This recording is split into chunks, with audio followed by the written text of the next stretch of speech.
خیر باشه، چقدر زود اومدی؟ خیر چی باشه؟ دوباره اخراج شدم. شوخی نکن، دوباره برای چی؟ این صدومین کاریه که میرم میگه اخراجی. میلاد دیگه اینقدر رفتم و گفتن اخراجی ناامید شدم. دیگه خسته شدم از کار پیدا کردن. تو رو چرا اخراج کردن؟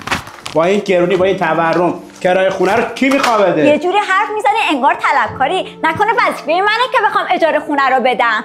صاحبکارم گفتش برگاه رو ببر بذار تو قفسه، منم قدم نرسید ریختن همه زمین. بهم گفت اخراج، از فردا دیگه نبینمت اینجا. من و تو هر جایی تونستیم رفتیم و کار کردیم، ولی به خاطر قد و قوارمون یا زود اخراجمون کرد یا به اون کار ندادن.